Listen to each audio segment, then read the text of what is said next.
Hey, welcome to the show. Check out my new flashlight from Wurkkos. It is the HD02, and I'll tell you, I am loving it. It is one solid flashlight made out of metal.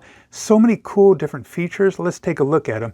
On the back right here, this is magnetized, so if you want to put that on, like the side of your refrigerator or something metal, it'll attach to that. It also has a thread for a tripod, so if you want to put this in your tent and light it up inside, you can use it that way.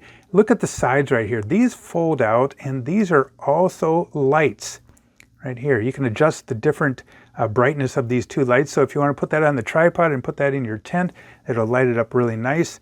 All you have to do is fold them down to turn it off. Here is the switch right here. So you can have different lights like the spotlight and a UV light. So that really comes in handy. It also has a, let me go ahead and turn that on. It also has a green pointer, like right here. So if you have some cats, you want them to chase that, that works out really nice. Otherwise, you can use it for teaching or for, maybe something off in the distance and you want to show somebody. That's kind of a cool option.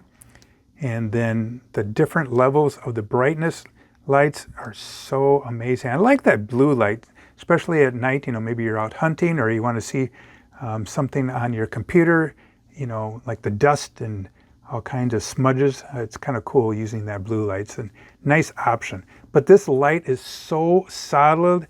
Take a look at this clip right here. That goes on your belt or on the side of your pants. This port right here, this port will is the USB-C, so you can charge that up.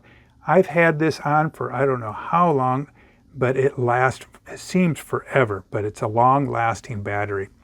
So I am really loving this flashlight. If you're looking for a heavy-duty, reliable flashlight, this is the one to take a look at. Hey, thanks a lot for watching the show, and we'll talk to you later. Adios. Goodbye.